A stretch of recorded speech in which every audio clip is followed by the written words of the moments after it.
Happy, happy Halloween, Halloween, Halloween. Happy, happy Halloween, Silver Shamrock. Hey guys, what's up? I'm here with a video of Halloween recommendations. I've done this for the past couple years, and I figured I'd do it again this year.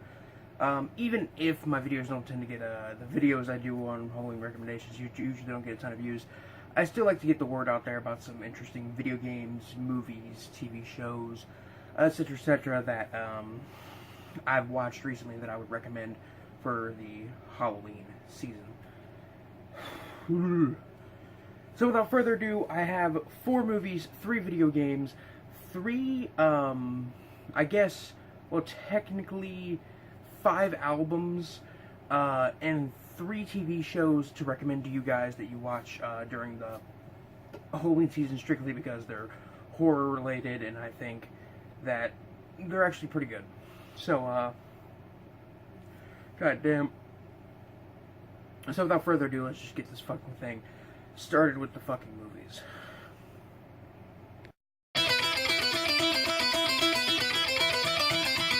Starting off, we have a Halloween-themed horror anthology film that isn't Trick or Treat. Trick or Treat is fairly well known. It's a fairly well known, fairly popular anthology film based around Halloween that everybody seems to have seen at this point. And it's a great film, mind you. It is a very great film. But there's a film that came out a couple years back called Tales of Halloween that consists of 10 segments, and I honestly think maybe not just as good as Trick or Treat, but it's, I think, as entertaining as Trick or Treat is. It's a horror comedy anthology consisting of 10 segments directed by different people. And, yeah, there are, just like any anthology film, there are bad segments. There are, like, 2 bad segments out of the 10 segments in the film, which I would say that that's not a bad track record at all, considering the first bad segment isn't until, like, halfway through the movie, and the second bad segment isn't until, like, the ending.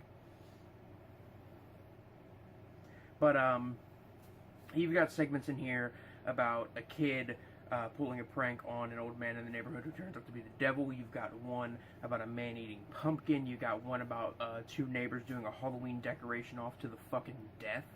You've got a lot of creativity and charm and really good effects, really good practical effects, I should say, in this film. It's really interesting, really entertaining. Again, nowhere near, I wouldn't say it's as good as Trick or Treat, but I enjoy it as much as, I would say I enjoyed it as much as I did Trick or Treat. It's pretty entertaining, and it's kind of a shame it's been swept under the rug, and I kind of forgotten at this point. I remember people were talking about it a couple years ago, but now I haven't really heard anybody talk about it, even though it's Halloween season. It's currently on Netflix streaming. If you are a subscriber, you can watch it on there. I would highly recommend it. It's only like an hour and a half, so you are not wasting much of your time if you do end up hating it. But I think it's actually a fairly great little anthology film. Next is a Halloween-themed slasher film. Surprisingly, there are only 2 films that I'm going to mention that are Halloween-themed inherently. A Halloween-themed slasher film from the late 80s called Hack-O-Lantern. Hack-O-Lantern is currently available on Blu-ray from Massacre Video with the 30th Anniversary Edition Blu-ray. Hack-O-Lantern is a pretty fucking entertaining little Halloween-themed slasher film that is a heavy metal-themed slasher film. It's kind of cheesy, it's kind of stupid, it's got some pretty cool, gory death scenes, and overall it's just a pretty fucking entertaining cheese fest.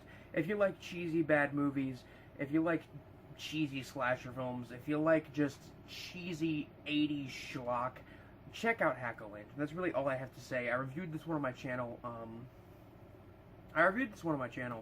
last May when the Blu-ray came out, and it's a fairly entertaining film, and I think it's kind of a shame that it's been kind of forgotten, considering all of the Halloween-themed horror films that have come out in the past 30 years or so. It's not surprising it's been forgotten, but it's really entertaining. Essentially, it's about this kid, and he loves Halloween, and his parents like won't let him see his grandfather because they think his grandfather's like the head of a cult, and it turns out he is the head of a cult, and he wants his grandson to become like the new leader of this cult after after he grows up and becomes an adult. And he essentially fucking joins this cult, and at the same time, there's horrific murders being committed by some guy in a mask. It all comes to an end, and it's just it's like I said, it's cheesy, it's stupid, but it's fucking entertaining as hell. I really do enjoy Hack-O-Lantern for what it is. It's far from a perfect film, but so are all the films I'm going to mention on this list.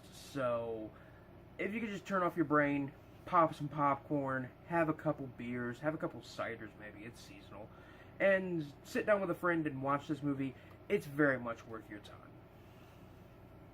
The third movie I'm going to recommend for the Halloween season is the second Coffin Joe film, This Night I'll Possess Your Corpse. Now, the Coffin Joe movies, I've kind of realized, are immensely forgotten and underrated, at least here in the US. In Brazil, they seem to be fairly well known. But the Coffin Joe films essentially is the Coffin Joe trilogy, which is currently available from Synapse. Yeah, it's currently available from Synapse on a DVD box set, restored to its best quality ever, and available in the US, restored for the first time ever. The whole trilogy is very much worth watching, especially if you're into old cult horror films. The Coffin Joe films were the first horror films to come from Brazil, which is crazy. Coffin Joe as a character is kind of a cult icon. I mean, I remember seeing t-shirts with him on it and seeing stuff about him before I even knew what he was from or what character he was.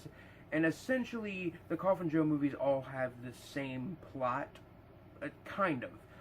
Essentially, what we have with the Coffin Joe films is the gravedigger himself, Coffin Joe, who is he's an atheist, he's an outcast, he's kind of creepy, he has this kind of Nosferatu vibe going on with long fingernails and everything, and he goes around trying to find a woman to bear him a child, to bear him a perfect child, because he believes that because children have not been tainted by religion, they are 100% pure, and therefore they are the perfect beings, so he wants to have a child of his own. The director of these films stars as Coffin Joe, and he gives a great performance.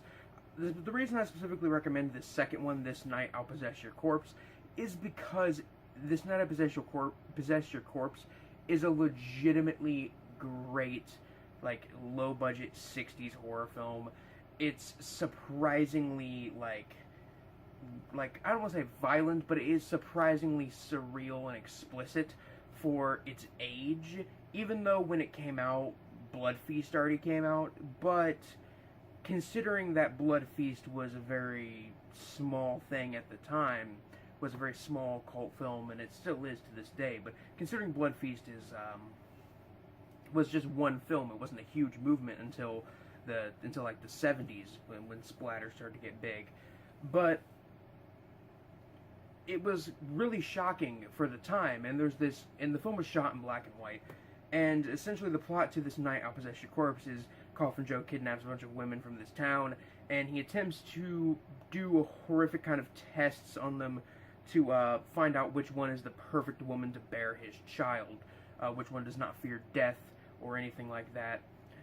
He does this with his kind of Igor-esque assistant who is deformed. It's pretty good. And there's this really awesome scene, probably the best scene in the entire film, where Coffin Joe gets pulled into hell, and the film suddenly changes from black and white to color. And hell is this, like, sulfur cave, this cave with arms sticking out of the walls, reaching at him, and people being tortured, and the devil being there, and it's like, for the time, it's super crazy and surreal, and even to this day, I would say that scene is immensely surreal, and really entertaining, and really interesting, and really creepy to watch. And that's why I would recommend, This Night I'll Possess Your Corpse. The fourth movie I'm going to recommend, I would not say is a horror film as much as it is a kind of interesting fantasy comedy independent film. From a first-time director, I don't have the director's name written down, so I can't really say his name. But before this, he was an actor, and this is his first feature film. And considering it was his first film, it's a fairly great little movie. I'm talking about and it's listed as a horror comedy on IMDb, so I'm gonna go ahead and call it a horror comedy, even though even I wouldn't consider it a horror comedy, and I consider a lot of movies that aren't horror films to be horror films. But I'm talking about Dave Made a Maze. Dave Made a Maze is an interesting little indie film about a guy who makes this little cardboard fort in his living room, and he says he's been stuck in there for 3 days, and nobody believes him. Everybody's just like, come on, dude, just come out. And then they go inside themselves, and it turns out this small little cardboard maze is actually a giant labyrinth made entirely out of cardboard that features a murderous minotaur as well as many booby traps, and people end up dying, people end up decapitated, and it's just an immensely creative and interesting and whimsical and charming film. All of the sets in the film were made entirely out of cardboard, and it took them hours to make these sets. And these sets, once they were built, would only last about 3 hours. So if they needed to shoot, a scene that would last 10 minutes, with as many takes as they did, that could be a multiple hour-long shoot. They would have to get this done before the set fell apart. There's so much stop motion and so much creativity and care that went into this film. I will say the characters it's obvious with the writing and how the characters act that they wrote the characters to be super quirky, like artsy hipsters, and that can annoy people. I mean, I literally saw a negative review for this film based entirely on the fact that the characters were written to be overly quirky hipsters, and I can completely get that. It was kind of annoying. It was definitely annoying, but I think the film's craft, as well as the fucking craft of as well as the actual film's craft, the fucking craftsmanship of the sets and everything, like, they put all this shit together. It's such an immensely creative and well put together film, and the sets are beautiful. Like, all of the flaws are completely outshined by the sets and all the creativity and the effort that went into creating these sets and these costumes, these stop motion monsters, these little insignificant paper bag puppets that they use for literally one scene only. It's an amazing film. It really fucking is. I really love it, despite the fact that the characters are written in a way that is annoying for me. I really did love every second of it. I haven't seen a film I haven't seen like an independent kind of horror comedy. Again, I use the term horror comedy lightly. This creative in a very long time. It's a film that is currently on streaming. You can catch it on YouTube for $6.99 as well as Amazon for $6.99. A little pricey for rental, but it's very much worth watching. I cannot wait till it gets a physical media release, because I would definitely buy Dave Made a Maze. It's a really cool movie, even if the characters are annoying. Now onto the video games.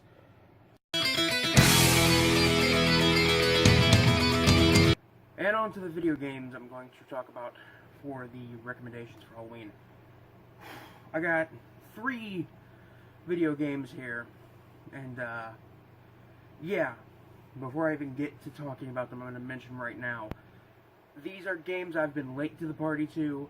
People have known about these games for a while. A lot of people have avoided these games because they're popular. Some people have jumped right on them and absolutely destroyed them because they were so overhyped, and they've been just kind of forgotten. No, I don't want to say necessarily forgotten, but they're just like old news at this point.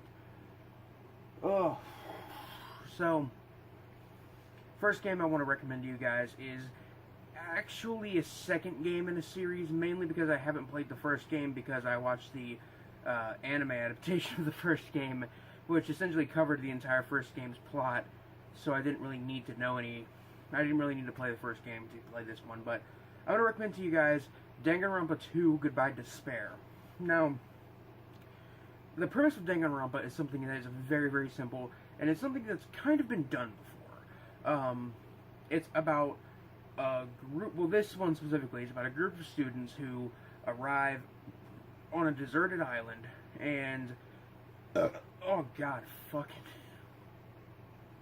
They arrive on a deserted island, and they realize that there's nobody there, and they're there just to kind of become friends because they've joined this new academy, and this academy is like very prestigious, and this is their first kind of assignment, is to just go on this island and become friends with one another and live there for a little bit. Then the headmaster of the school shows up, who turns out to be a evil, murderous, animatronic stuffed animal teddy bear, who then tells them that they can get off the island quicker than, in a fashion that, by doing something that is a lot quicker than making friends with everybody, and that one thing is to kill one of your classmates and get away with it. Now, the whole thing of teenagers being trapped somewhere and being forced to kill each other has been done so many times in pieces of fiction.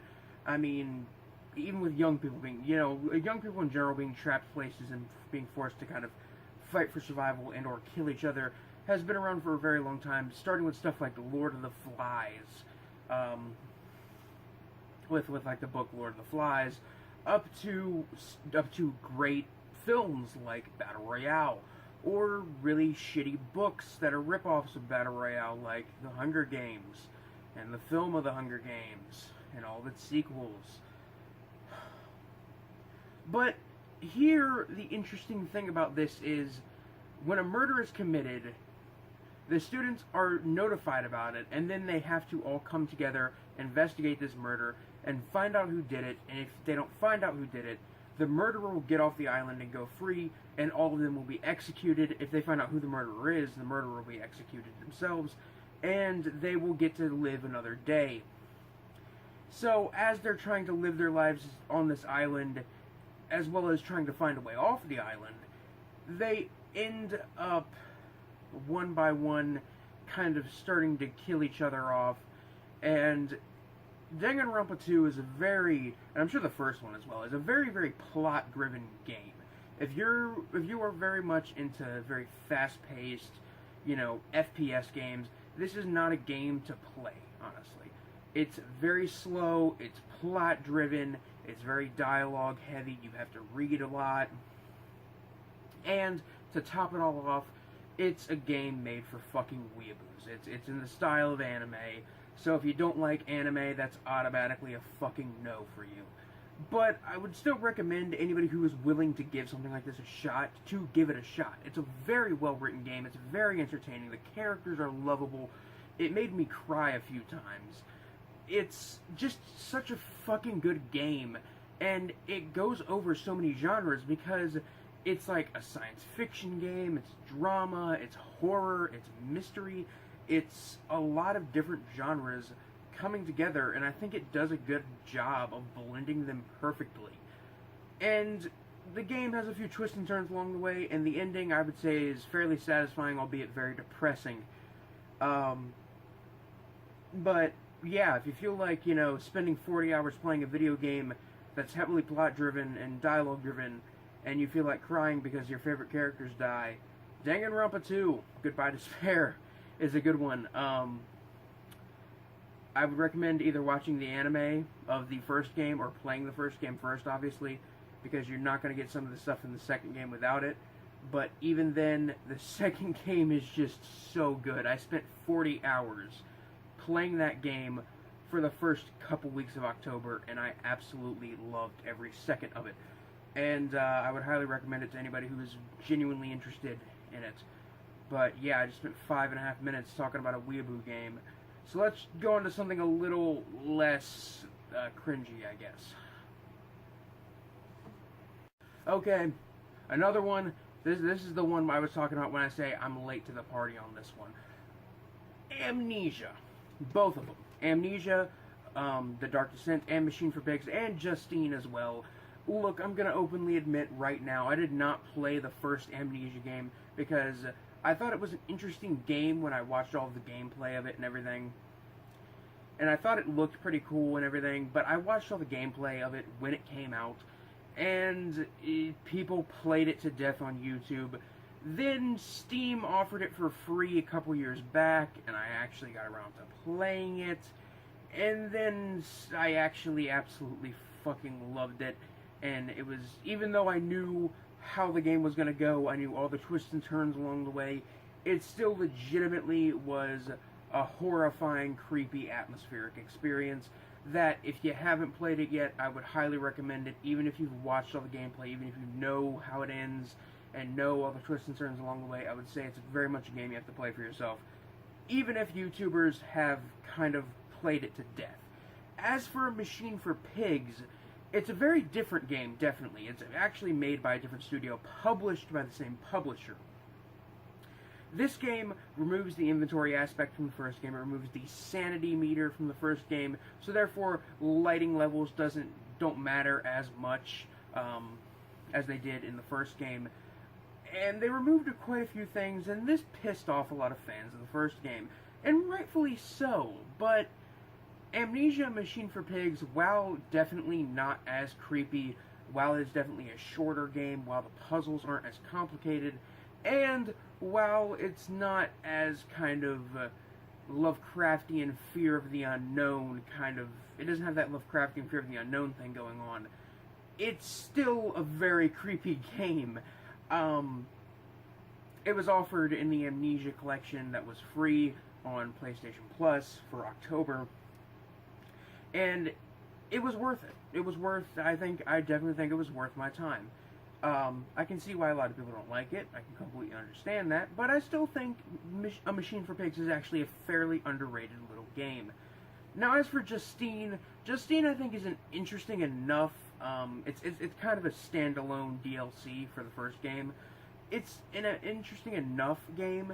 It's definitely not as good as Dark Descent, and nowhere near as good as Machine for Pigs, but it's got something going on. It still has the sanity meter, it still has the crafting and the inventory system and everything. The thing is, in order to actually complete the game, to complete Amnesia Justine, which is a permadeath game, mind you, you die and you start over from the fucking beginning. In order to complete that game, it really only takes you about 10 minutes to beat it. Really, if you want to run right through it. It only takes about 10 minutes. If you want to look and kind of search around a bit, maybe 20, 30 minutes. But in order to really beat the game, you really have to work hard in order to save the people that are kind of trapped in this dungeon with you. You can just straight up kill them, which is the quick way to get through the game. But in order to save them, it requires a lot more effort. And I guess that makes the game a bit more, I guess that gives the game replayability, and it definitely gives it a bit more of a challenge. But the thing is, I couldn't figure out how to fucking save anybody for the life of me, and I really didn't want to look up a fucking guide for it, so I just kind of gave up. But honestly, even though I'm very late to the party on talking about Amnesia, literally, I am 5 to 6 years late on this fucking thing, I would still say it's really fucking creepy, really good game. Play it in the dark with some headphones on. It's good. It's legitimately a really good game. All of them are. They have very good atmosphere, and it's something you do not find in a lot of modern horror games. On to the final horror game, or video game recommendation for Halloween.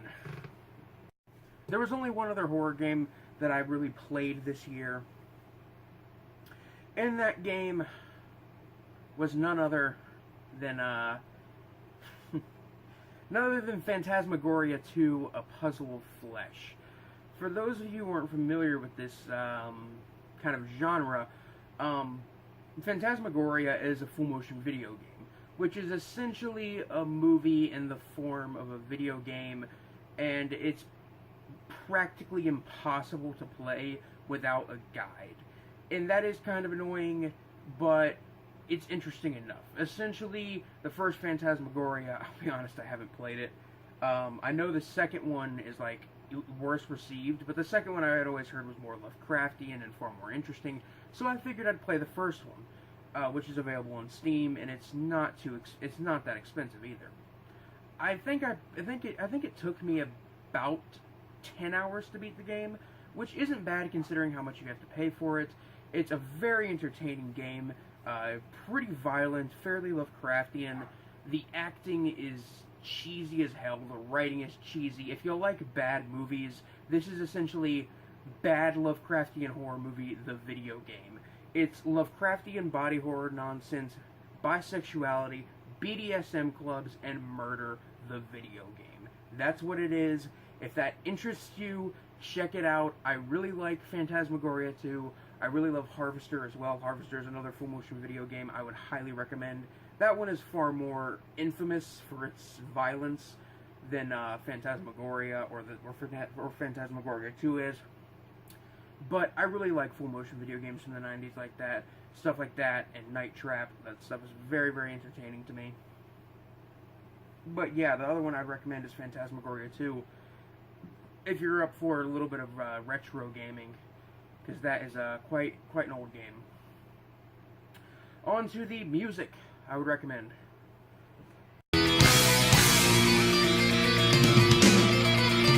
As far as music goes, I have 5 albums to recommend to you from 3 different artists. The first album I'm going to recommend is the album The Night Creeper from Uncle Acid and the Deadbeats. Now, if you're familiar at all with exploitation films and as well as 70s kind of metal, you'll probably get those vibes off of, and you'll probably really dig Uncle Acid and the Deadbeats.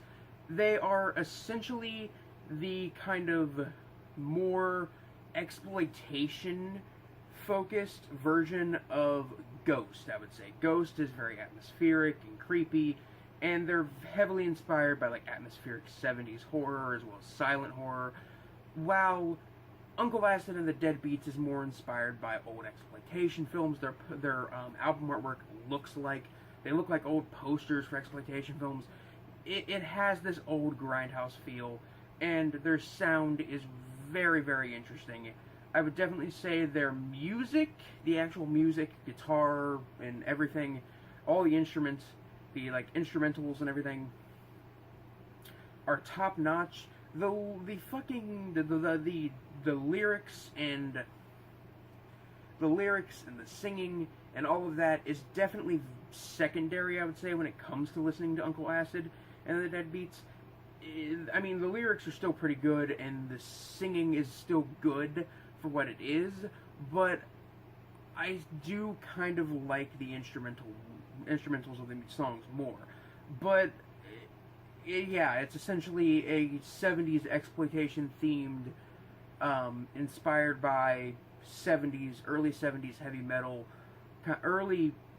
from the 70s band.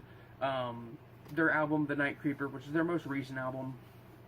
The specific tracks I'd recommend off the album are Waiting for the Blood, Downtown, and Melody Lane. Those 3 tracks specifically, I really like those tracks on that album. Their first album, I think the first album was Bloodlust. That one is also a very good album. But I'm going to recommend you their most recent album. I think Uncle Acid and the Deadbeats is actually a pretty underrated, underappreciated band, which is definitely a bit of a shame, considering that they are very, very talented. On to the next one. Okay, next one is another 70s heavy metal inspired band that is heavily inspired by old 70s horror films. Not specifically exploitation films, but more the kind of 70s horror stuff like, I would say stuff kind of like The Legend of Hell House, I think is a decent example. I'm talking about the band Blood Ceremony with their album The Eldritch Dark, which I think is one of their more recent ones. Essentially what we have here is another 70s heavy metal themed, heavy metal inspired bands that has very much their own sound. They definitely sound very much like they're an old school kind of 70s rock band. And a lot of their tracks on this album, or at least a few of the tracks on this album, feature the fucking flute as part of the instrumentation on the album, which is very good. Look, I don't know much about music, but I really like the use of flute in fucking Blood Ceremony's music. The lead singer is a woman, and she does a very good job. And I don't know really what else to say. I just recently got into Blood Ceremony. The Eldritch Dark is the only album I've listened to from them, so I really need to listen to some more before I can like recommend their whole discography. But the Eldritch Dark is one I would definitely recommend you check out. 2 tracks I would highly recommend off of the album, or actually the first 2 tracks on the album, Witchwood and Goodbye Gemini. Specifically Goodbye Gemini, because that song, the chorus of that song is just so catchy and so good. And it starts with the fucking like catchy flute playing as well. It's just good shit. Go check it out if you're into kind of 70s or like early heavy metal from the 70s. It's, you know, shit like that. I don't even know what else to fucking say anymore. The last 3 albums I'm gonna recommend are all from the same artist, King Diamond. I've gotten into King Diamond in the past year or so. Don't really know why. I just kind of started listening to him and I realized how much I really dig King Diamond's music. King Diamond is a Danish heavy metal personality, like that's what they call the lead singer of of the like actual band King Diamond. Very much how Rob Zombie, you know, they call him Rob Zombie, but he has a whole fucking band. So he has a whole band that isn't White Zombie. So here we have King Diamond, who I believe he was like the lead singer from another band called Merciful Fate before he went on to his solo career, which he became more famous with. The 3 albums I'm going to recommend from King Diamond, and I would recommend you listen to King Diamond if you're very much into kind of Swedish like black metal, if you're into like black metal, if you are into satanic metal, and if you are very much into the idea of concept albums being albums that are literally that literally tell a story, so you have to listen to all the tracks in order in one sitting. Not necessarily in one sitting, but it's best you listen to it in one sitting. And it tells an actual story all the way through, which almost every King Diamond album, other than like his first album, which was, I think the first album was Fatal Portrait, other than like that first album and like the Greatest Hits album, and I think a couple of the EPs he's put out, everything he's put out other than those things are concept albums, which that's absolutely great. The 3 albums I'm going to recommend is Them, which me and anybody else who's ever listened to King Diamond would probably say is one of his best albums. Conspiracy, which is the sequel to Them, which came out after Them. And then the album The Eye, which is one I personally just really enjoy. Now, Them, first off, I'm going to give you the plots to these albums because they are concept albums after all. Them is an album about a young man who is essentially the character of King Diamond. They refer to him as King in the song lyrics. King, his grandmother returns home from the asylum, and he sees her having tea with people who aren't there. There's teapots floating around the room one late night, and he hears her talking to herself, and he hears these voices coming from inside the house telling stories, and these voices are called Them. These voices are essentially beings from the beyond that just kind of come and tell stories as long as you make tea for them and then put blood in the tea. And so on and so forth. King finds out about the secret of the house, which the house is called Amon. And it eventually just kind of all comes to a head with King ending up in a mental institution. How he gets there, I will not reveal because I want you guys to figure that out for yourselves by listening to the album. The album The Conspiracy is the sequel to Them, and The Conspiracy, not The Conspiracy, but Conspiracy, I would almost say is almost as good as, if not maybe better than Them. Conspiracy is set years after Them, and it is where King is now an adult. He gets out of the asylum, he goes and visits the grave of his younger sister, where the voices of the house, Them, show up and say, you know, we'll let you see your younger sister again who died, if you do us this favor and keep your mother out of the house and make tea for us so we can return to the house and let us keep the house.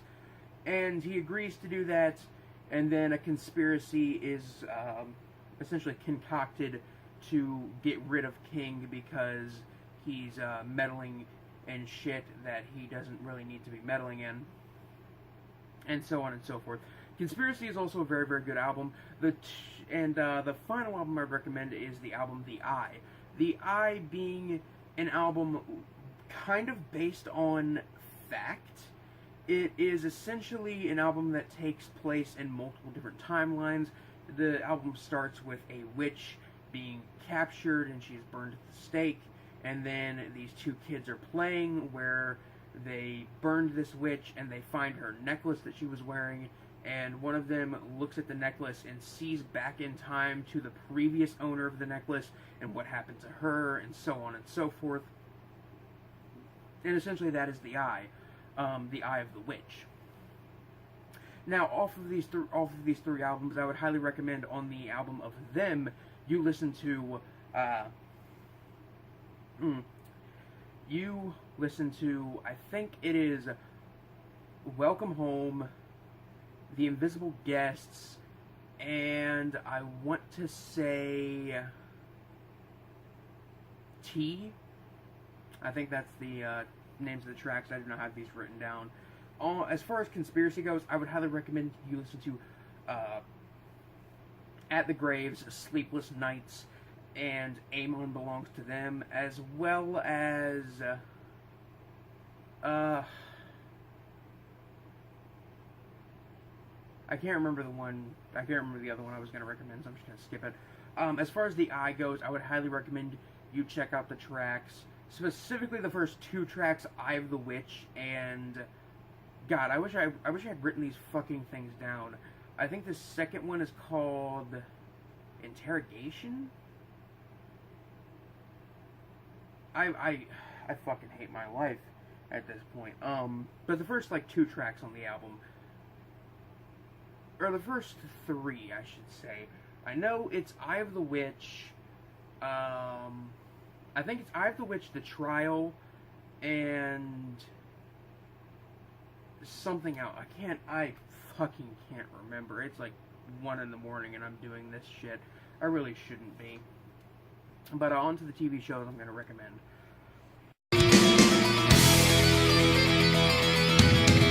As far as TV shows go, I have 3 shows I want to recommend to you guys. 2 of which are anime series, which I'm going to save those for last because I'm sure not many people are interested in watching anime, at least the people that follow my channel. So I'm going to start with the one live-action series I'm going to talk about. The one live-action horror series that I've watched this year that I really did dig is a little series that aired on Adult Swim from the production kind of team, PFR, which is the production team of like writers, actors, and everything. Writers, actors, directors, everybody behind Delocated, which I'm not a big fan of Delocated. I know that show has quite the cult following. As well as Xavier Renegade Angel, which is another show I started watching this year that I actually got around to watching this year that I actually also really dig, Xavier Renegade Angel.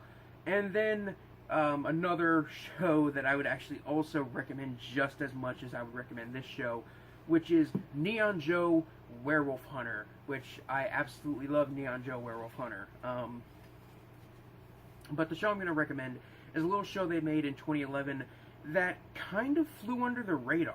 I did not know about this show when it aired, and I did not know anything about it until I had actually looked up, until I'd actually seen it on Hulu and then did some research, and it turned out it was a horror comedy series. It's a little show called The Heart She Holler. The Heart She Holler, to put it in simple terms, is like what would happen if you took Twin Peaks, but instead of letting David Lynch make it with all of his glory and make it this really good series, let somebody like John Waters make it and turn it into a really goofy, stupid, gross horror comedy. Because that's what The Heart She Holler is. It's a stupid, gross, absolutely fucking nonsensical horror comedy about Boss Hoss Hartshee, who is essentially the mayor of this town, Hartshee Holler, and oh fucking god, excuse me, who is essentially the mayor of this town, and he passes away, and they're like, who's the town gonna go to? And it turns out he had a son that he kept in a cave for like 20 something years, and he comes out of the cave and he's like a fucking caveman, he doesn't know anything, and through a series of VHS tapes that Boss Hoss Holler left behind, he learns about the world and how to speak proper English. And the boss left like millions of these tapes, so that way if they ever needed his advice on anything, if they ever needed his help, they could just watch one of these tapes, so they could literally talk to him through the fucking TV. Did I forget to mention that the son Herlin is portrayed by comedian Patton Oswalt? Not that I'm a big Patton Oswalt fan. I've never really watched any of his stand-up, so I can't really say anything about that. But he does a great job here. What can I say? If you like weird, stupid, gross, fucked up horror comedies, this is one to check out. It is currently streaming on Hulu Plus right now. I think it's also on just regular Hulu. I would recommend it. It ran for like 3 seasons, and I think it had a pretty fucking good run. And I legitimately think it is a very interesting, legitimately funny, legitimately gross, and legitimately creepy at times series. I just really had a lot of fun with it. I know a lot of people didn't like this series, and I can completely understand why people don't like this series. Trust me. This is not like when I see people say, oh, Dawn of the Dead is a bad movie, and I'm like, how is that a bad movie? It's like when people say Pink Flamingos is a bad movie. I can see why people hate it, but I can also see why I and many other people like it. So, yeah, the only real TV series I would recommend to you guys is the Hartshee Holler. You can stop here if you want, if you don't want to hear me blab about anime for 10 minutes, because that's what I'm going to fucking do.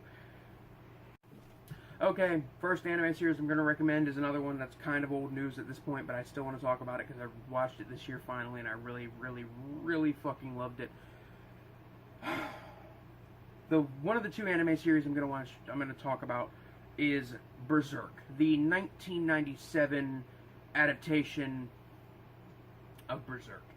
For those of you who don't know, Berserk is a manga series that is still running. I'm pretty sure it's still running to this day. It's at like 800. It's like at like over 800 chapters, which is way too fucking much, mind you. And Berserk is essentially a dark fantasy horror series, centering on a lone swordsman named Guts, who is just kind of living his life as this ultimate badass, and then he gets bested by the leader of this group of mercenaries, which is known as the Band of the Hawk, and when he loses, he has to kind of swear allegiance to them, and him and the leader of the Band of the Hawk, Griffith, become very good friends.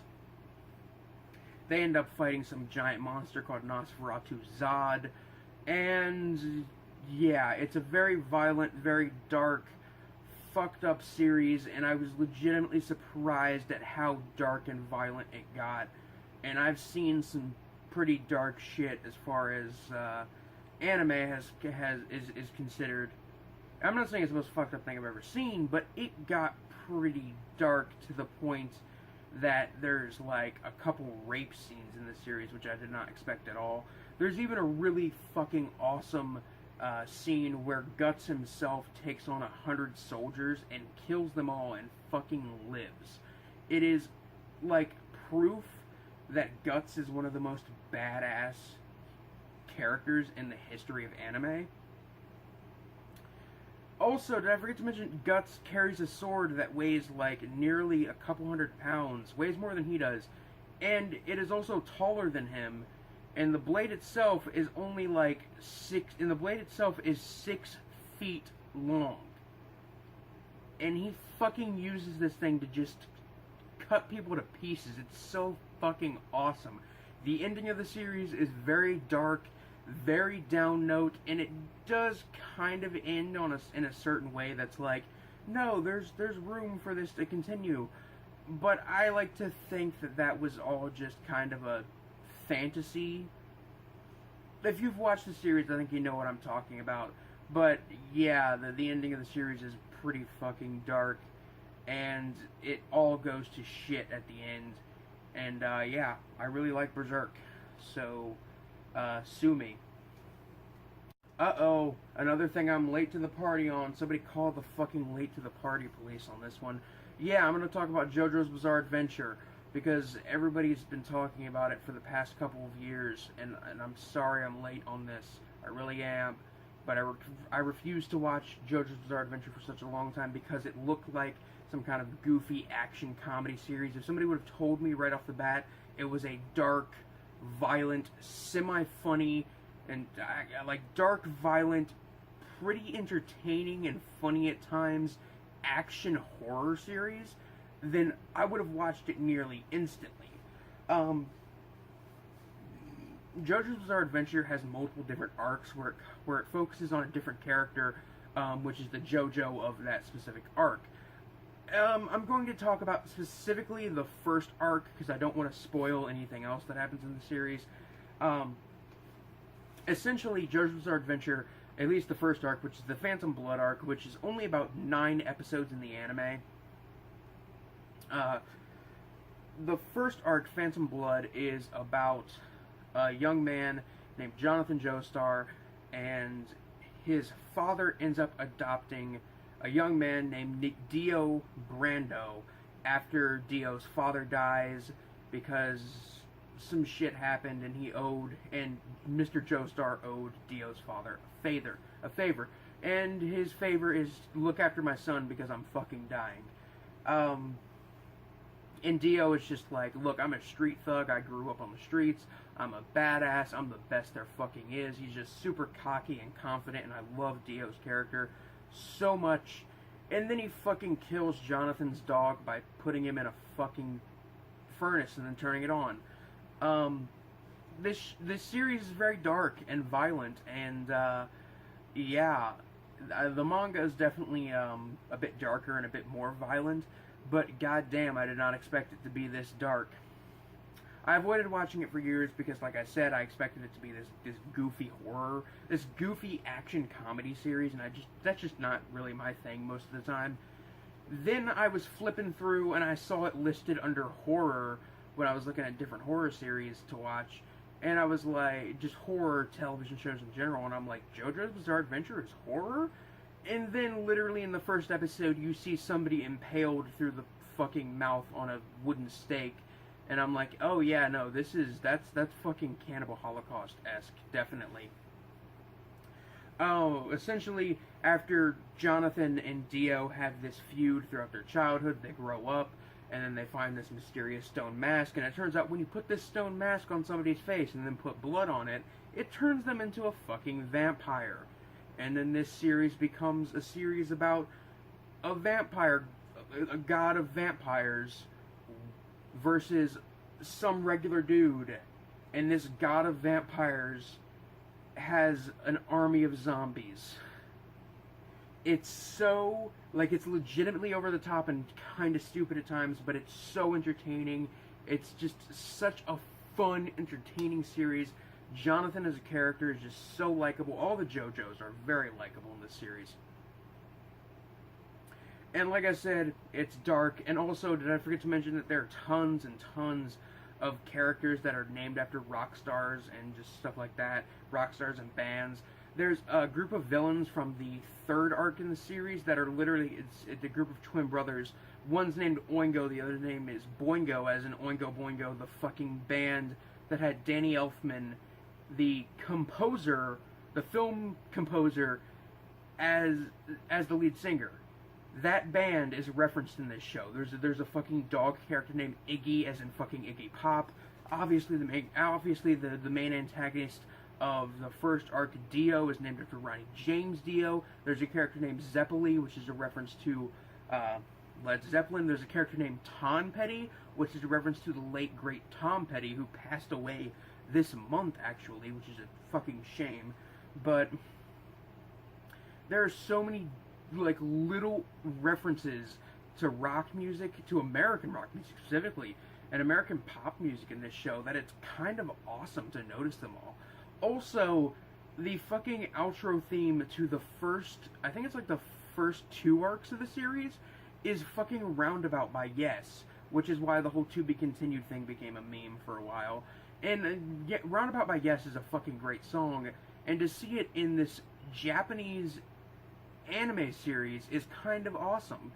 On top of that, the outro theme to the first like half of the 3rd arc of the series is fucking Walk Like an Egyptian, a novelty rock song that nobody really remembers at all, and they put it in this series just because the creator likes the song. It's just, like, I really like JoJo's Bizarre Adventure, and I'm pissed at myself for not watching it sooner. I'm pissed at myself for not, just for not watching it sooner, and for just kind of being like, oh, it's probably not that good anyway, it's probably not something I'd be into, because it is very much a show I'm into, and I actually caught up with the entire, at least anime series, up to the most recent arc, which aired last year in Japan.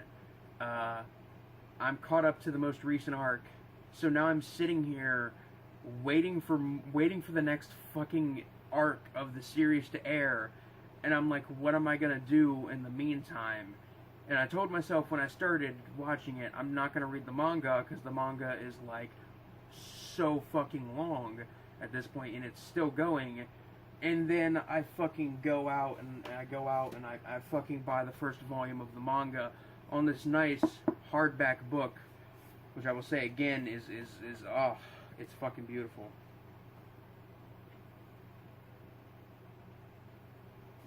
Also, there's something I want to point out to you in the manga. Here we go. There it is. Right there.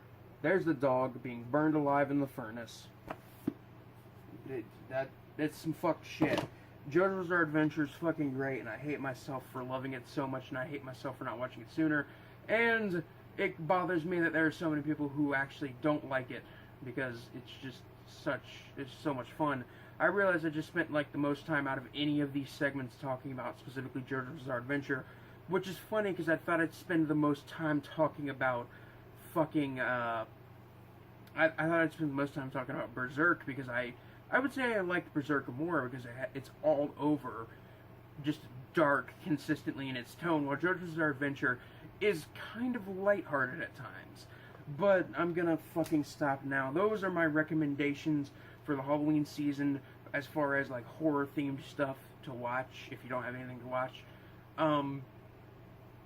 I know for a fact that this video was even worse quality than last year's video, so don't even, if you made it this far, I greatly appreciate it. I hate myself so much. If you made it this far in the video, I really appreciate you spending your time watching this. If you didn't, I don't blame you. So, yeah, whatever. This is Biscuit Boo Horror Reviews, signing off. Peace.